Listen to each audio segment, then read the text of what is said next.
এত কিছু নাকি সব ফ্রিতে। আমি তো একদমই অবাক। চিতই পিঠার সাথে 2 থেকে 3টা ভর্তা হয়তো ফ্রিতে দেয়, কিন্তু তাই বলে ইলিশের ভুনার ঝোল, কালো জিরার ভর্তা, বাদাম ভর্তা, শুকনো মরিচের শুটকি ভর্তা, আলুর দম, চাপা শুটকি ভর্তা, মলা শুটকি ভর্তা, সরিষা ভর্তা, কবুতর ভুনার ঝোল, চিংড়ি মাছের ভুনা, ধনিয়া ও কাঁচা মরিচের ভর্তা, এই সব আইটেম একদমই ফ্রিতে। শুধুমাত্র একটা করে চিতই পিঠার বিল মানে 10 টাকা আপনাকে পে করতে হবে।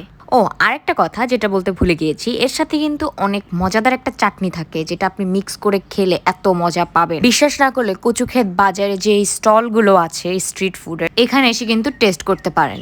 ভাপা পিঠাও কিন্তু বিক্রি করে এরা। এছাড়াও এখানে আরো অনেক ধরনের কাবাব এবং বিভিন্ন ধরনের ভাজা পোড়া আইটেমও এরা বিক্রি করে থাকে, সেগুলো আমার ট্রাই করা হয়নি তাই আমি বলতে পারছি না। অনেকদিন পর এখানে আসা আমার।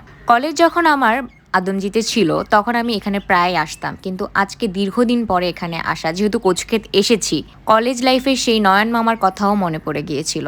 একটা সময় ছিল যখন নয়ন মামার ফুচকা হাতে হাতে করে না খেয়ে বাসায় আসাটা আমার জন্য খুবই কষ্টজনক ছিল। আজকে দীর্ঘ অনেক বছর পর আমি সেখানে গিয়ে ফুচকা এবং ঝালমুড়ি টেস্ট করে এসেছি।